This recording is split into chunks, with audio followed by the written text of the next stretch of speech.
ప్రతిరోజు ఉదయం నుంచి సాయంత్రం వరకు వాళ్ళ అమ్మ నతాషకు పెట్టే టార్చరు ఒక సైకోలా మాట్లాడుతూ ఉంటుంది. ఒకసారి ఇలాగా ఒకసారి అలాగా. ప్రతి ఒక్కరు ఏంద్రా అంటే అమ్మాయి సైడ్ ఆలోచిస్తారు, కానీ నేను పడ్డ బాధ ఎవరికి తెలియదు.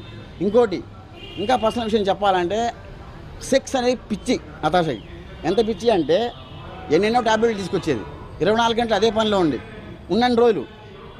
అది వాళ్ళ అమ్మోళ్ళు మా ఇంట్లో ఉన్నప్పుడు వాళ్ళ అమ్మోళ్ళు కూడా పంపించేసింది, నువ్వు వెళ్ళిపోమ్మా, మాకు అడ్డంగా ఉన్నావు, మీరు మీ ఇంటికి వెళ్ళిపోండి, మేము రెంటింట్లో ఉంటాం, మమ్మల్ని ప్రేమగా ఉండట్లేదు, మేము ఇద్దరం కలిసి ఉంటే నీకు సంతోషం లేదని చెప్పి వాళ్ళ అమ్మ మీద కోపం అలాగనమాట. దాని తర్వాత నేను అక్కడి నుంచి జనవరి 12కి వెళ్ళిపోయా, బయటకు వచ్చేసా. నాకు తట్టుకోలేక నా కూతురికి, నా అమ్మ గురించి, నా పిల్లం గురించి 24 గంటలు ఒకటే గలీజ్ మాట్లాడుతూ ఉంటే తట్టుకోలేక ఆ అమ్మాయి ఏం చేసుకుంటుందో అని భయం నాకు. మళ్ళీ నేను చచ్చిపోతాను 24 గంటలు ఇదే, ఇంకెన్ని రోజులు రా, నేను బయటికి వెళ్ళి పోలీసులకు వెళ్దాం అనుకున్నాను, ఇక బయటకు వచ్చేసాను. ఆ అమ్మాయి పెట్టిన ప్రతి అలిగేషన్ ఫేక్, దానికి నాకు ప్రూఫ్స్ కూడా ఉన్నాయి, 100% ప్రూఫ్స్ ఉన్నాయి. ఎవరెవరితో ఎలా మాట్లాడేది, ప్రతి ఒక్కరు వదినానే మాట్లాడేవాడు, తనే షాపింగ్కి తీసుకెళ్లేది, తను ప్రతిదీ రే నీకు ఇది కావాలి నువ్వు కొనుక్కో అని కొనిచ్చేది, ఇల్లు కూడా కొనిచ్చేవాళ్ళు ప్రతిదీ వదినా అని చెప్పి. ఇంకా అలాగే చాలా ప్రూఫ్స్ ఉన్నాయి. అలా తప్పు చేసిన తర్వాత అయితే వీళ్ళందరూ మాట్లాడరు కదా, వీళ్ళతో అందరితో అవసరం లేదు కదా తప్పు చేసి ఉంటే. ఎవరికి సంబంధం లేదు. నేను చేశాను తప్పు ఏంది, మా ఇంట్లో వాళ్ళు చెప్పకుండా నేను పెళ్లి చేసుకోవడం, అది నేను చేసిన పెద్ద తప్పు. ఒకవేళ మా ఇంట్లో వాళ్ళు చెప్పుంటే వాళ్ళని హెల్ప్ చేసేవాళ్ళేమో.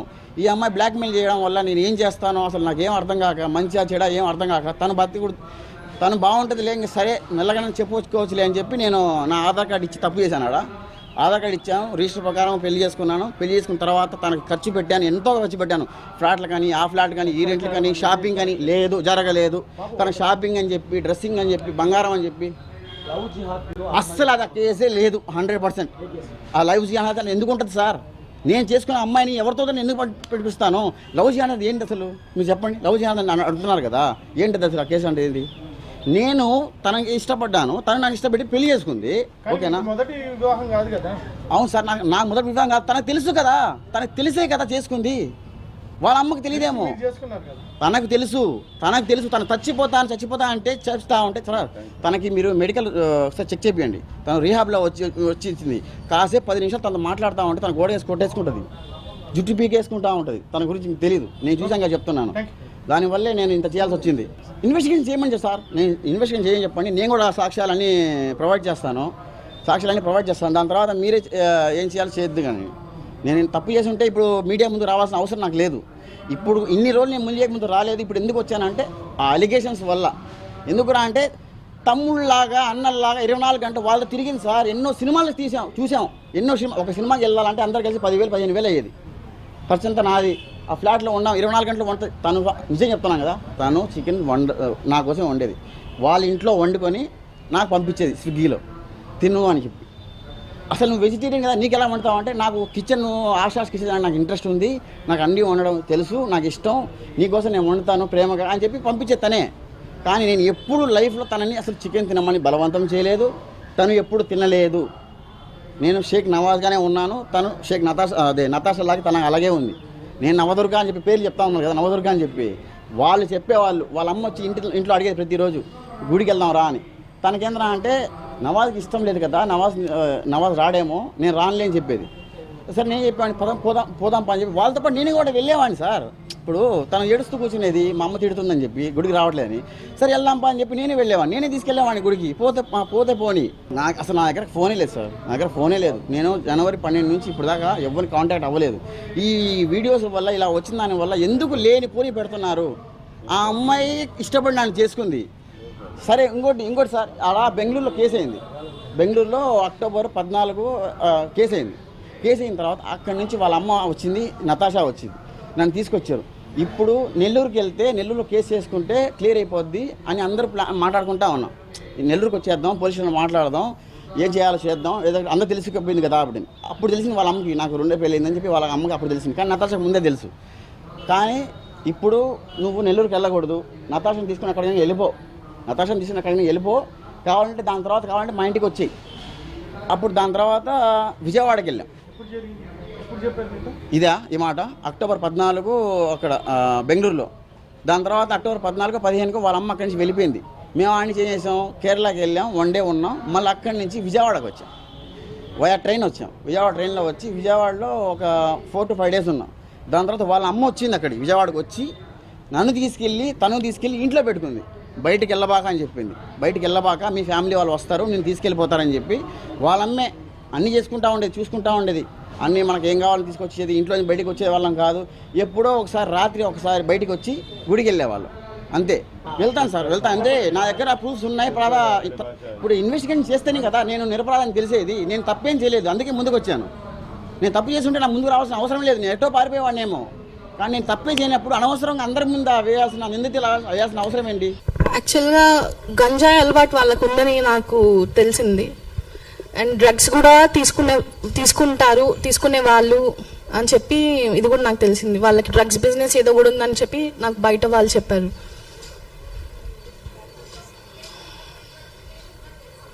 లేదు మ్యామ్, తెలీదు. అతను నాతోటే ఫస్ట్ మ్యారేజ్ అని చెప్పి తెలుసు.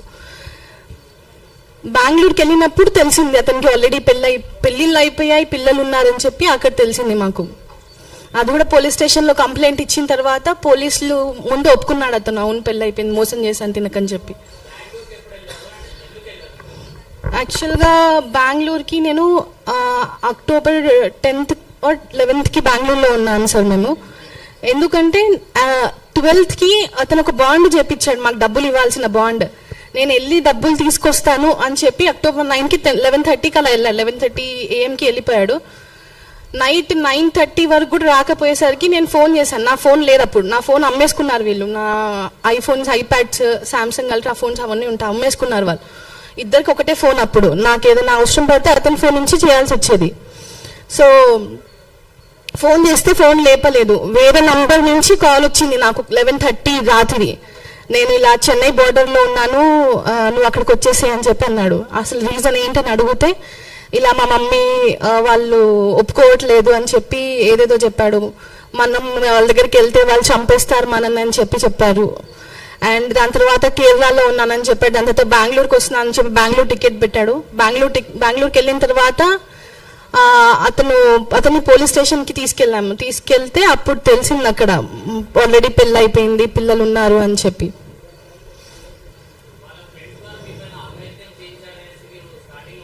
అవును సార్, అవును. వాళ్ళ తమ్ముళ్ళు, సొంత తమ్ముళ్ళు.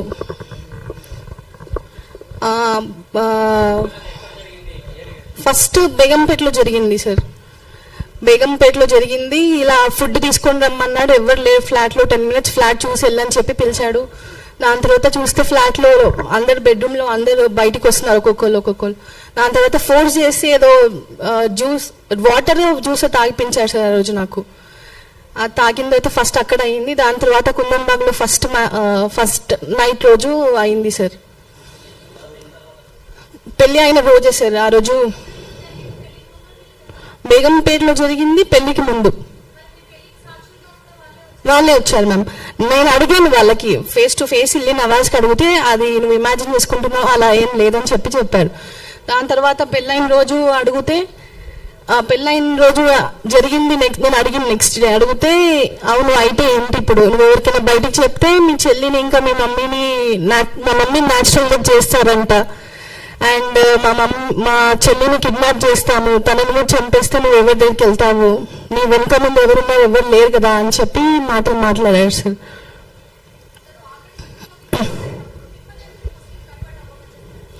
అదొక ప్లాన్ అని నాకు తర్వాత రీసెంట్గా మామ వాళ్ళని కలిసి సార్ వాళ్ళని కలిసిన తర్వాత అదొక ప్లాన్ అని చెప్పి నాకు అర్థమైంది. స్టిల్ నేను ఎక్స్పెక్ట్ చేస్తున్నాను ఏంటంటే అతను ఏదో ఒక రోజు మారుతాడని చెప్పి అని అనుకున్నాను. కానీ తర్వాత తెలిసింది లవ్ జిహాద్ అనేది ఉంటుంది, నిజంగా ఉంది అసలు లవ్ జిహాద్ అనేది అని చెప్పి నాకు మొన్న తెలిసింది. ఇలా అమ్మాయిలను ట్రాప్ చేయడము, దాని తర్వాత డ్రగ్స్ ఇస్తారో లేకపోతే అది వాళ్ళు, ఇది మోడర్న్ సొసైటీ నమ్మదు కదా, ఇది అన్ని వాళ్ళు మంత్రాలు చేస్తారు అది ఇది అని చెప్పి. సో అలాంటివి కూడా ఉన్నాయని చెప్పి నేను చెప్పాలనుకుంటున్నాను.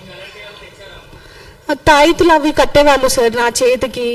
ఇంకా బ్రేస్లైట్ ఒకటి ఇచ్చాడు మెయిన్, కలిసిన 2 daysకి, ఇది నీ చేతికి ఉండాలి ఎప్పుడు, ఇది తీయొద్దు అని చెప్పి అనేవాడు. తీస్తే మళ్ళీ తమ్ముడు వాళ్ళ ఇంటికి పంపించి మళ్ళీ ఆ బ్రేస్లైట్ తీసుకొని వచ్చేవాడు.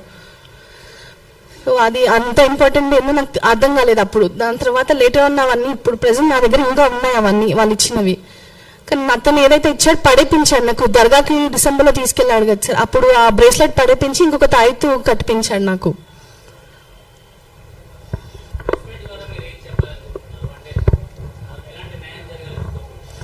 ఫస్ట్ ఇది లవ్ జిహాద్ అనేది నిజంగా ఉంది అని చెప్పాలనుకుంటున్నాను సార్. ఒక ముస్లిం అబ్బాయి హిందూ అమ్మాయిని ట్రాప్ చేయడం ఇదంతా నిజంగా జరుగుతుంది, ఇదంతా ఫేక్ అని నేను బయట న్యూస్ వింటున్నాను, కానీ ఇది నిజంగా ఉంది, అమ్మాయిలను ట్రాప్ చేస్తున్నారు అని చెప్పి. వేరే అమ్మాయి ఇలా అవ్వద్దు అని చెప్పి నేను ఈరోజు ముందుకొచ్చి ఇవన్నీ చెప్పడం కానీ చూపించడం కానీ జరుగుతుంది సార్. అవును సార్, ఫస్ట్ 16.7 lakhs బాండ్ చేయించారు వాళ్ళే, అది ఉంది నా దగ్గర. దాంట్లో ఏమన్నా ఉందంటే October 12th రోజు డబ్బులు ఇస్తాడు అని చెప్పి రాశారు. దాని తర్వాత మళ్ళీ బిజినెస్ అని చెప్పి మా ల్యాండ్ ఒకటి అమ్మడం జరిగింది. బిజినెస్లో తన పేరు మీదకి బిజినెస్ ట్రాన్స్ఫర్ చేస్తున్నానని చెప్పి మా మమ్మీతో మాట్లాడడము, తన దగ్గర నుంచి ఒక సర్టిఫికేట్ ఉంటుంది మా మమ్మీ పేరుతో ల్యాండ్ ఉందని చెప్పి ఆ సర్టిఫికేట్ తీసుకోవడం, దాని తర్వాత వాళ్ళ ఫ్రెండ్స్తో మాట్లాడడము, పేపర్స్ లేకపోయినా ల్యాండ్ అమ్మించడం. అరౌండ్ 30 lakhs వరకు మా దగ్గర తీసుకున్నాడు సార్ అతను. లోన్స్ ఒకటి నా పేరు మీద, గోల్డ్ ఒకటి, అంటే నా చిన్న చిన్న ఆర్నమెంట్ గోల్డ్ ఆర్నమెంట్స్ ఉంటాయి అవన్నీ అమ్మడం జరిగింది.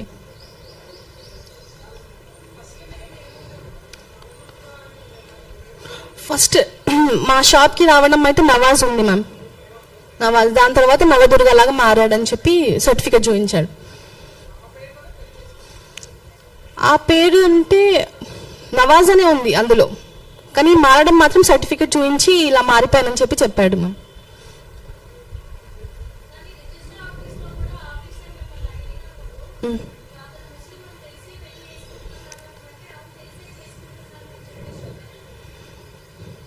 అలా ఏం అంటే అడగడం అంటే వాళ్ళు చదివిస్తారు మనతోటి, అదేదో రిజిస్టర్ ఆఫీస్లో ఒక పారా చదివిస్తారు మనతోటి, అది చదివించారు. నాకు ఏమని చెప్పారంటే 10 daysలో మళ్ళీ మార్చుకోవచ్చు, అలా ఏం ప్రాబ్లం ఉండదు అని చెప్పి 10-15 daysలో మార్చుకోవచ్చు అన్నారు. జస్ట్ నాకు తెలిసి ఆ సర్టిఫికేట్ ఎందుకు చూపించడం జరిగిందంటే నా ట్రస్ట్ గెయిన్ చేయడానికి కోసం అని చెప్పి చూపించడం జరిగిందని చెప్పి నేను అనుకుంటున్నాను సార్.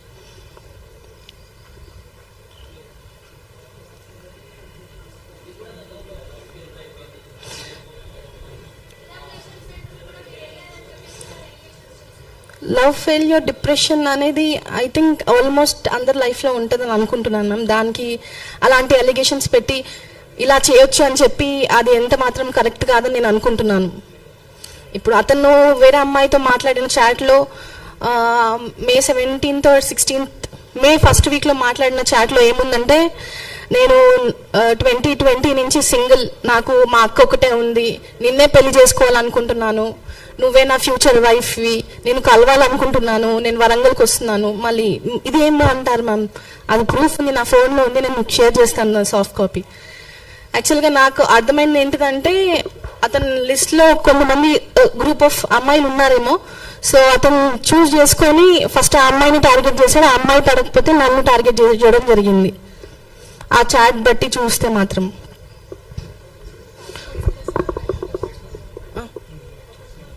నేను సాఫ్ట్వేర్ డెవలపర్ని, నేను సాఫ్ట్వేర్ ఇంజనీర్.